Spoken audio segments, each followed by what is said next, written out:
I want to rewind for a second. Okay. In 1986, Larry Davis ends up getting into a shootout in the Bronx with the police. Mm-hmm. I guess they were investigating him for a murder. 9 police officers with 20 outside end up going into his sister's apartment looking for him. They find him. He ends up shooting 6 cops and getting away. Mm-hmm. And there's this huge manhunt that happens for like 17 days. He takes some hostages. Ultimately, he ends up giving himself up. It goes to trial, and he beats it. Mm-hmm.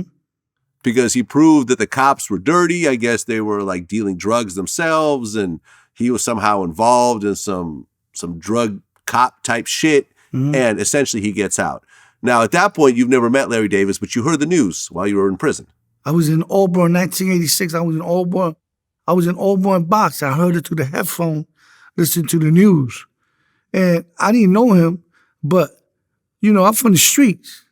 So when you hear dudes shoot the police, they're like, what? Oh, shit, yeah, you feel like, okay, he did that. Because at that time, you got to remember, Eleanor Bumper got killed by police. Michael Stewart got killed by the police. I could go on and on and on. Multiple names of people back then at that time that were being killed by the police. And when Eleanor Bumper, she was 66 years old. They tried to evict her out of her apartment, and ESU went in there and shot her, blew her hand off, and shot her with a shotgun in her chest. After they disabled her, because when they shot her in the arm, she had a knife. So when they blew her hand away, she wasn't no more a threat because she didn't have no knife. But they still shot her in the chest with a shotgun. That's a known case. And you got Michael Stewart, a guy that was a graffiti writer. They choked him to death on the train. You know what I'm saying? Because he wrote graffiti and it got into a big thing. So a lot of things happened back then that a lot of people felt, yeah, what he did was a revolutionary move. And you can't take that from him on that part. But as time goes along, you find out he was working for the police. He was doing all type of foul stuff. He was killing same black people and Hispanic people that was trying to rise up from the ghetto. He was killing them for the police. So, that don't make him a good guy, Well, he beat that case in terms of the shooting of the 6 cops. Mm-hmm. And he was acquitted of all charges except for a gun charge. Right. Got 5 to 15. 5 to 15 for the gun charge. While he's serving the 5 to 15, right, there was another murder that came up, which he was found guilty of, and he gets 25 to life. Right. And, by this time, Larry Davis is like a folk hero, in the same way you describe him. A lot of people felt that way. Oh, here's some guy that stood against the system, that didn't comply, that didn't just let the cops come and arrest him and potentially kill him and so forth. He fought back. He shot a bunch of them. They all survived, by the way. Mm-hmm. But like I said, in certain neighborhoods, this guy was like a hero. Mm-hmm. And he ends up getting sentenced in Shawangunk. Yeah. Am I pronouncing it right? Yeah. Yeah, Shawangunk Correctional Facility, where you were sentenced as well. Mm-hmm. Where you were serving time at that point. We both serving time there. Yep, you guys were both serving time there. Mm-hmm. So at what point did you guys run into each other and get to know each other on some level? No, before that, we was in a box together in Southport.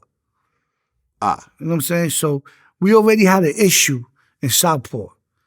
But when I came out in 9-5, I was in Windy with him.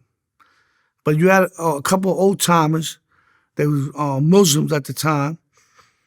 They didn't want me to do nothing to him. You know what I'm saying? So being that these old-timers did me a favor when I was younger and kept, I had a thing with the Muslim at one time.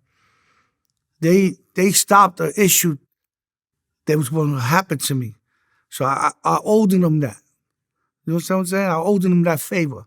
So they came and said, yo, listen, Larry's here. And we want you to leave him alone. We don't want you to get into nothing with him. Leave him alone. Do us that favor. So I did that out of respect for them. Not for him, but for them. So when we end up in Shawanga now, I wasn't speaking to that man. I ain't had no issue with him. He stood his distance and I stood mine. But as time went along, he started stepping into my business. Because they had opened a RAPO, a sex offender program across the hall. We was in a program called Close Supervision Unit, where everybody in this block, there's 68 people in this block. Everybody there was high profile. Escapees, murder in prison, assault on staff, highly violent against inmates. So we were all in that same block. And I got into an issue with some rapos dudes. A dude that raped a 9-year-old boy. So I had an issue with him. My target was him. My target was never Larry. But I knew that he was like acting like he was protecting these guys because he was dealing with them guys. You know what I'm saying? And that's how that whole situation erupted. People keep thinking that I just went out. You got guys like Al Sharpton speaking about that the police paid the correction department $15,000 to get him assassinated. That's all lie and phony. Make up stories. If you look at the history of Al Sharpton, he's nothing but another piece of shit. Another guy that was wearing a wire for the FBI and was involved in corruption and all that himself. So how can you take anything he said? People keep forgetting about the Tawana Brawley incident, where it was a big incident upstate, and he protested that some white guys raped her and put shit on her and all that. Kind of found out that was a lie. So he's an ambulance chaser. So he started that whole situation by telling people that the Department of the NYPD paid the correction department $15,000 to get him assassinated. That's a lie. That never happened.